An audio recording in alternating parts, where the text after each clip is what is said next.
Okay, what I did was I took the marker and drew a little mustache, and I took the sanding drum. Oops, having trouble with this little tiny camera. It's a small camera, so I have it set up on this tripod. But all I did was I drew a little mustache. I went from here across. Okay, same thing here. Dug my cheek in there. All right, went underneath it and underneath it. All right, same thing we're going to do here. I'm going to take like where about I want a little lip to be, maybe something like that. Alright, and we're going to take that out. I got to watch the time on this camera. I think after so many clips, then it just, the memory gets full and it shuts off, and I'm not paying attention. So okay, just to review the mustache again, all I did was come down like this, went around, checked it from the side about so I have that cheek there. The same thing from here. Alright, started at the top and then I went underneath like this. Just like that. Okay, remember it's a very light touch. You don't have to really kill it. The bottom lip, same thing. You just pull down a little bit, follow your line across, pull down, follow it, pull down. Kind of fan it off to the side there. Smooth that out. Okay? Not hard. Alright? I might want more room up here by the hair, so I think I'm going to extend that over just by taking a little more of that hair out. Give his face a little bit more room. Trying to make it a little wider. Same on this side. Give him a little bit more room so he can put those eyes and stuff in. And just smooth that back down. Flatten out his head. See how he's starting to shape up there?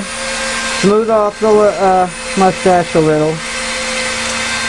Again, this is very rough because we're going to clean it up nice with our knife and our chisels. Now we go back to the eyes. Dig them in a little bit. And maybe put a split right between the eyebrows there. One there. Come up on the eyebrow on that side, one there, make a little V so we can get that forehead cleaned up and start forming eyebrows. Just come from up here and then down in between them a little. There you go. Now, beard hair is easy. Again, all you need is to make some grooves, but kind of give them a little bit of shape, okay?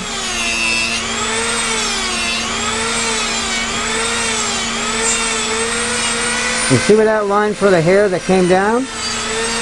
We're going to take that, extend it, and pull it right into the beard. And you can make these as deep as you want. Okay? See how nice that digs in there? And do the other side. Come over to the hair. Look at it from the side. If you want a little more cheek, raise it up a little. Take a little more out. Okay? And then we'll extend some hair from there, you know? Just with some grooves, just like this for now. Bring them right up and in. Making some dust now, boy. And a couple of S-shaped lines.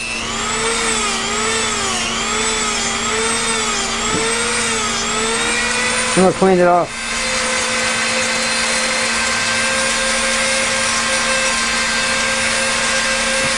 Just to get rid of some lines, marker lines and stuff. And you can see how we're already starting to form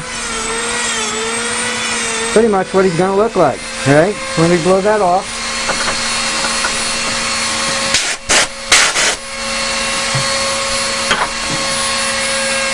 You see that? Turn to the side, you can see it going down. Now I can make this, all this hair here, I'm going to pick up the top part right here. Right there. Alright? And I'm going to bring it down. Like that. Do the same on this side. Go to the point down here and bring it up. And under.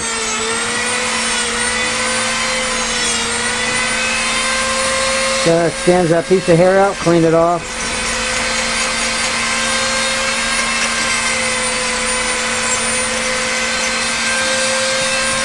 Now, to make the hair on the up here, we're going to do the same thing. We're just going to run some lines through it, alright?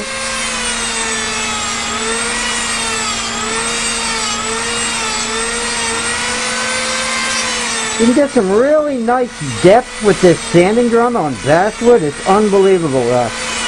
I could literally, if I would just hold this in front of me and take my time on the dust collector, underneath the dust collector, I could carve this whole thing without picking up another tool.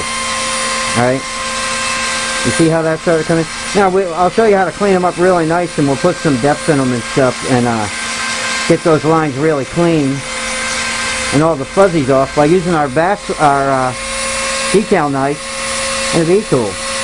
You can even gouge the nose out. Okay? And then again, up in here is where we're going to make our hole, and we'll end up with something like that. Right? Pretty much. Okay? It's a little different. Oh, one more thing before I shut off the Dremel. I'm going to make some eyebrow lines just by doing that. You can do that too. Okay? Do it light, don't cut your eyes out. Dig your eyes out a little more in the corners. Pull down again.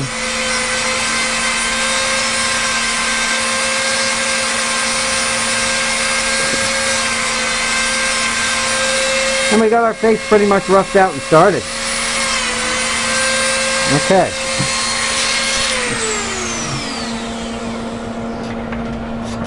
See that? Now what we'll do is we'll go to some hand tools to clean that up, and you can always add more lines over here. This right here is just a rough out, really. I mean, that's a rough out, but he looks almost carved, don't he? Very cool, very easy. Be careful with the sanding drum. Like I said, it'll fly off. If you dig too hard, don't think you can't pop that thing off. Don't think it won't break. Alright? They do make burrs. You can use burrs, a good Kutzel burr that fits I don't know, 1/8 shank for the Dremel. You can buy things that don't break, in other words, alright? So, I'm just showing you, if you buy a Dremel, chances are it's going to come with a sanding drum. Get a flex shaft for it so you can hold it in your hand like I am, and use it as a carving accessory. And you can make some quitty. I'll tell you what, I can make ornaments like this all day. Right? And blast pretty many of them out. Right? If I pre-cut them and cut out little blanks and just go to town shaping them with the Dremel. And then I'll get my knife out and zip them up to detail them to the way I like them, which I'll show you how to do in a minute. And you're good to go. Alright? Doesn't take a lot of work, doesn't take a lot of know-how, just takes knowing that you can do it with that, you know. There's a little secret carving tip for a lot of you guys that think you have to do everything that take hours and hours and hours or days, or that you have to have a knife and or anything else for that matter, okay? So, show you how to rough it out. Now I'll show you how to get some depth in the next video, and we'll make something out of this guy. Okay, see you then.